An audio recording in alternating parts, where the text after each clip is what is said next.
سب سے پہلے میں آپ سے ایک بہت ہی ایک آئینی قسم کا قانونی قسم کا سوال پوچھنا چاہ رہا ہوں. بہت سے لوگ یہ جاننا چاہ رہے ہیں کہ اب جو قومی اسمبلی ہے اس میں جو اپوزیشن لیڈر ہے اس کا تعلق کس جماعت سے ہوگا؟ اس کا تعلق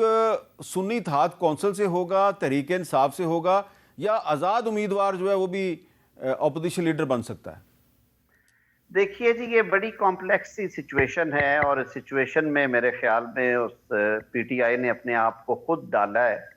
آپ نے دیکھا کہ پہلے انہوں نے سنی اتحاد کونسل جوائن کرنے کا فیصلہ کیا،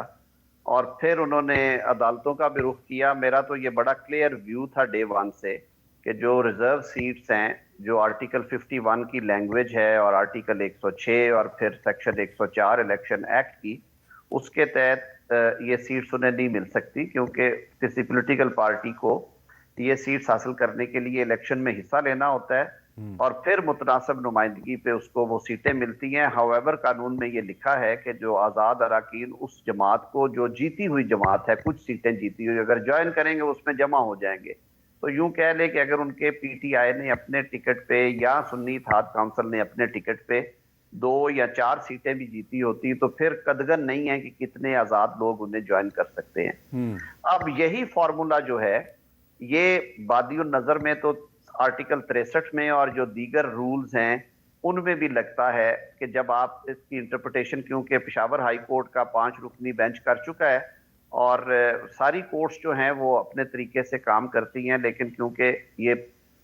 تحریک انصاف یا یوں کہنے کہ سنی اتحاد کونسل جو نیا نام ہے ان کا، انہوں نے خود چوائس کیا کہ وہ کس ہائی کورٹ میں جائیں گے.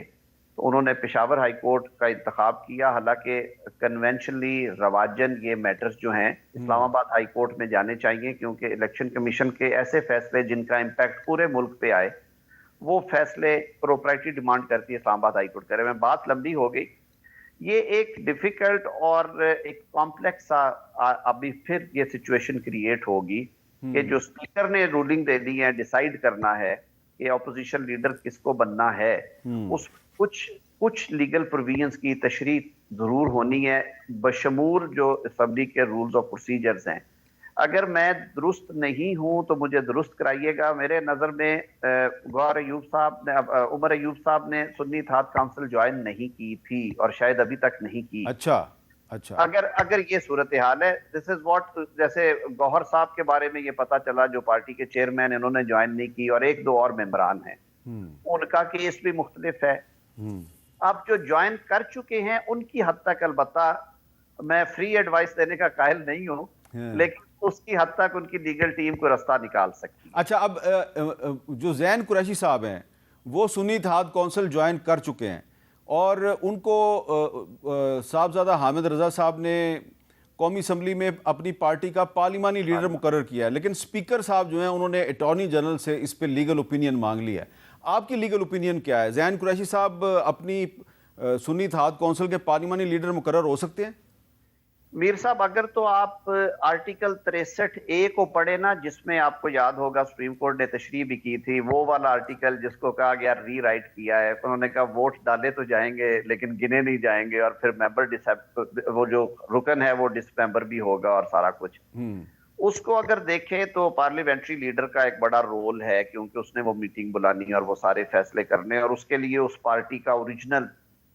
رکن ہونا ضروری ہے، یعنی کہ اس پارٹی کے پلیٹ فارم سے اوپر آیا ہو. یہ ایک تشریح طلب بات ہے، لیکن اگر اس کی لبرل انٹرپریٹیشن کریں تو کیونکہ اس میں کوئی اس طرح کا رائٹ کسی کا انفرنج نہیں ہوتا. جو خواتین کی مخصوص نشستیں تھی،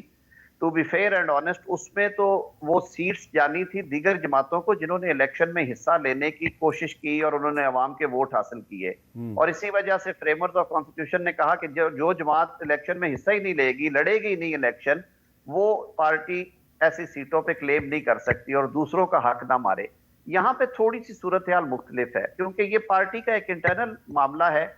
پارلیمانی لیڈر کا انتخاب کرنا اور اس کا نام کمیونیکیٹ کرنا اسپیکر کو. اسپیکر صاحب نے لازمی اپنے سیکرٹری اسمبلی سے رائے لی ہوگی. بادی النظر میں پڑھنے پہ مجھے بھی یہ محسوس ہوا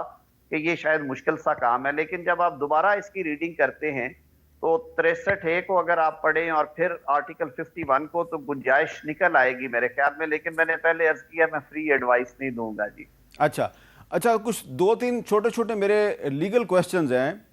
ایک تو وزیر دفاع خواجہ آصف صاحب نے یہ